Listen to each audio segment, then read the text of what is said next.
صحیح بخاری میں حدیث ہے، نبی علیہ السلام فرماتے ہیں میں نے خواب میں دیکھا کہ میں نے یوں تلوار لہرائی ہے تو اس کا اگلا حصہ ٹوٹ گیا، تو میں نے اس کی تعبیر کی ہے کہ احد میں ہمیں تکلیف پہنچے گی، اور پھر میں نے دوبارہ تلوار لہرائی تو وہ اپنی اصلی حالت میں واپس آ گئی، تو اس کی تعبیر میں نے کی ہے کہ اس تکلیف کے بعد پھر اللہ تعالیٰ ہمیں راحت دے دے گا۔ ظاہر ہے کہ پھر الٹیمیٹلی شکست جو ہے وہ فتح شکست میں بدلی، اور پھر شکست سے دوبارہ سے سروائیول تو کم از کم ہوگی، اگرچہ کئی انصاری اصحاب جو ہیں وہ شہید ہوئے، مدینے کا کوئی گھر نہیں بچا تھا جس میں میت نہ ہو، ایک غم کا عالم تو تھا۔ مہاجرین میں سے بھی حضرت حمزہ بن عبد المطلب، ان کا غم ہی رسول اللہ کے لیے بہت بڑا تھا، وہ آپ کے بھائیوں کی جگہ بھی تھے اور چچا بھی تھے، دودھ پیتے، رضاعت کا رشتہ بھی تھا ان سے، بھائی والا بھی،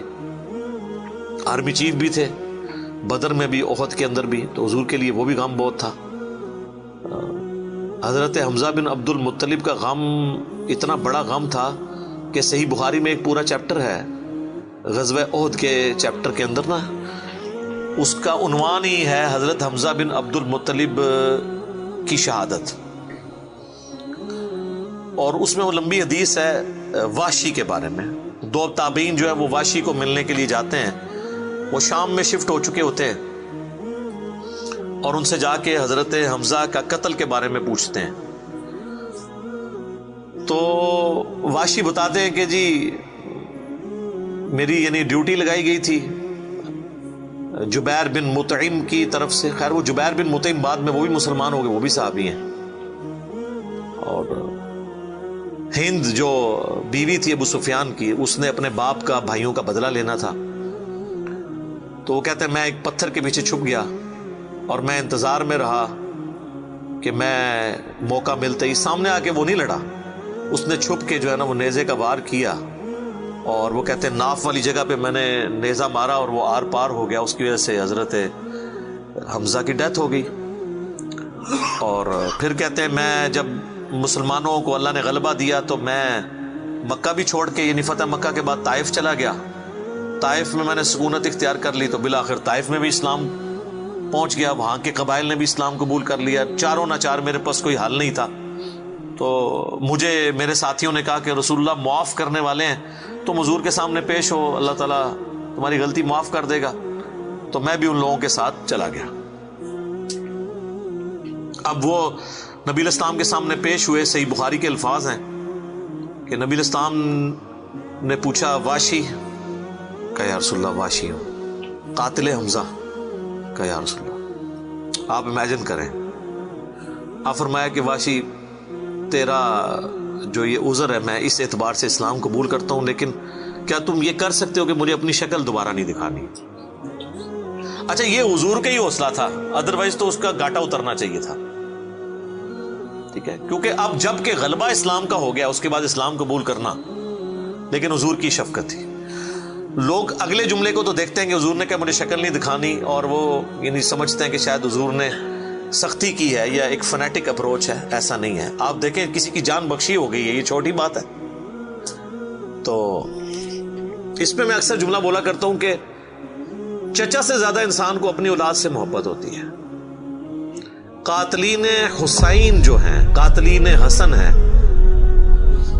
ان کے ساتھ قیامت کے دن رسول اللہ کا کیا ایٹیچیوڈ ہوگا ایز کمپیئر ٹو قاتلین حمزہ ابن عبد المطلب۔ کوئی شخص دنیا میں کہہ سکتا ہے کہ جی مجھے اپنے چچا سے اپنی اولاد سے بھی بڑھ کے محبت ہے، تو اس کا تو ذہنی توازن بگڑا ہو تو لادہ بات ہے، یا جھوٹ بول رہا ہوگا۔ تو یہ کربلا جو ہے یہ کوئی چھوٹی چیز نہیں میرے بھائیوں، اور اس سے یہ بھی پتا چلا کہ غم کبھی بھی ہلکا نہیں ہوتا۔ فتح مکہ کے بھی بعد کی یہ بات ہے، یعنی حضرت حمزہ کی شہادت کو کم از کم 5 سال تو گزر چکے تھے۔ 3 ہجری میں غزوہ احد ہوئی ہے اور 8 ہجری میں فتح مکہ، اس کے بھی بعد کا واقعہ ہے، یہ 8 کا بھی ہو سکتا ہے 9 کا بھی، چلو کم از کم بھی 5 سال۔ کسی نے حضور کو مشورہ نہیں دیا کہ سوگ تو 3 دن تک ہوتا ہے، لیکن یہ سوگ حمزہ نہیں تھا، یہ غم حمزہ تھا۔ ہم اختلاف کرتے ہیں سوگ حسین سے، غم حسین تو قیامت تک جاری رہے گا، جس میں یہ پیٹنے والا ماتم والا معاملہ نہ ہو، بلکہ حسین علیہ السلام کی اس دعوت کو یاد کیا جائے۔ خیر حضرت وحشی کہتے ہیں، ظاہر ہم تو ان کا احترام سے نام لیں گے، صحابی تو ہیں، وہ کہتے ہیں کہ مجھے پوری زندگی اس بات کا غم تھا اور میں اللہ سے دعا کرتا تھا کہ اللہ مجھ سے نہ کوئی بڑا کام کروانا ہے۔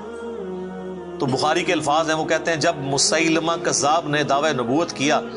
تو میں نے اللہ سے دعا مانگی کہ اللہ میں نے اسلام کے سب سے بہترین شخص کو قتل کیا تھا، یعنی حمزہ کو، اس میں کوئی شک نہیں ہے، میرا تو اجتہاد ہے، اگر حضور کی وفات کے وقت حضرت حمزہ زندہ ہوتے نا تو پہلا خلیفہ حضرت حمزہ نے بننا تھا، کیونکہ خلفائے راشدین جب موجود تھے، جب تک خلیفہ راشد نہیں وہ بنے تھے ابو بکر، عمر، عثمان و علی، ان کی موجودگی میں بھی حضور نے اپنا آرمی چیف حضرت حمزہ کو بنایا ہوا تھا۔ بدر میں حضرت ابو بکر، عمر، عثمان و علی میں سے تو کوئی نہیں تھا حضور کی طرف سے آرمی چیف، یا حضور ظاہر ہے حضور علیہ السلام کو تو میدان جنگ میں وہ نہیں آنے دیتے تھے، خیمہ پیچھے لگاتے تھے۔ احد میں تو چونکہ کافر آپ کے خیمے تک پہنچ گئے نا، اس لیے پھر آپ کو فرنٹ سے لیڈ کرنا پڑا، ادروائز بدر و احد میں آپ خود آگے جا کے نہیں لڑے۔ اور حنین کے موقع پر بھی 12,000 کا لشکر تھا اور صرف 80 بندے رہ گئے تھے، صحیح بخاری میں آتا ہے 12,000 میں سے، اور حضور اکیلے آگے جا رہے ہیں۔ اور پھر آپ کی دلیری کی وجہ سے آپ نے، بخاری کے الفاظ ہیں، آپ نے زمین سے یوں مٹھی بھری مٹی کی اور یوں کافروں کی طرف بھیجی، اور قرآن میں اس کا ذکر ہے وَمَا رَمَيْتَ إِذْ رَمَيْتَ وَلَكِنَّ اللَّهَ رَمَىٰ، اے نبی جب تم نے وہ کنکریاں پھینکی تھی وہ تم نے تو نہیں پھینکی تھی، وہ تو اللہ نے پھینکی تھی، بس وہ مبارک ہاتھوں کی برکت تھی۔ جب آپ نے یوں مٹی پھینکی تو سامنے جو قبیلہ حوازن کے لوگ جن کے تیروں کا مقابلہ کوئی نہیں کر سکتا تھا، ہر ایک کی آنکھ تک وہ کنکر پہنچا، اور وہ اندھے ہو گئے، اور حضور فرنٹ سے لیڈ کرتے ہوئے انا النبی لا کذب،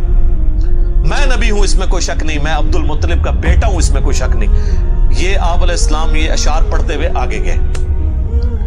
تو نبی صلی اللہ علیہ وآلہ وسلم کے لیے حمزہ ابن عبد المطلب کی بڑی اہمیت تھی۔ تو اب واشی کہتا ہے جب مسیلمہ کذاب نے دعوی نبوت کیا تو میں نے اللہ سے دعا مانگی۔ دیکھیں اللہ تعالیٰ سب کی دعائیں سننے والا ہے، اور میں نے کہا یا اللہ مجھے موقع دے، میں اسلام کے بہترین شخص کو میں نے قتل کیا ہے تو میں اسلام کے بدترین دشمن کو بھی میں ہی قتل کروں۔ دیکھیں اسلام کا بدترین دشمن وہی ہو سکتا ہے نا جس نے دعوی نبوت کیا ہو اور مسلمانوں کی جمعیت توڑ دی ہو اس وقت میں جب حضور کی ڈیتھ ہو چکی ہے، لیڈر جا چکا ہے،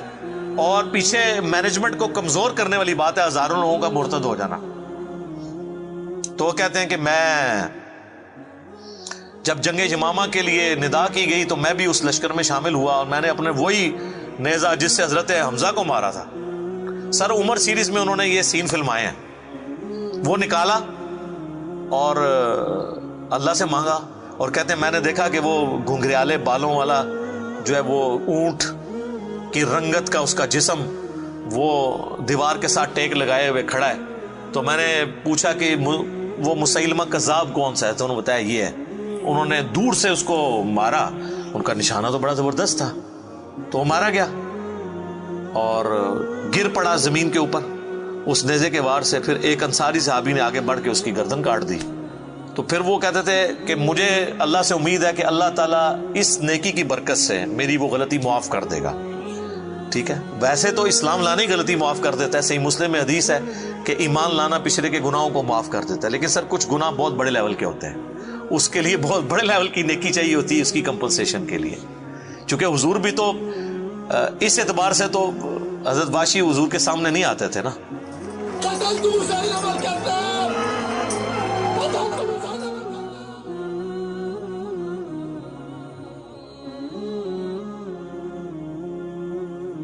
اور یہ کتنی بڑی ان کے لیے تکلیف دہ چیز تھی کہ جس نبی کا کلمہ پڑھا ہے وہ کہہ رہے ہیں مجھے شکل نہیں دکھانی۔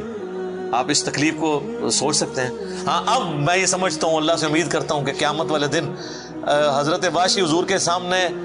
اس اعتبار سے پیش ہو سکتے ہیں کہ مجھ سے یہ غلطی ہوئی تو یا رسول اللہ دیکھیں آپ کے سب سے بڑے دشمن کو بھی میں نہیں قتل کیا، تو یہ بہت بڑی سعادت ان کو ملی۔ رضی اللہ عنہم اجمعین وعلیہم السلام۔ صلاۃ بر محمد و آل محمد، اللہم صلی علی محمد و علی آل محمد و اصحابہ اجمعین الی یوم الدین۔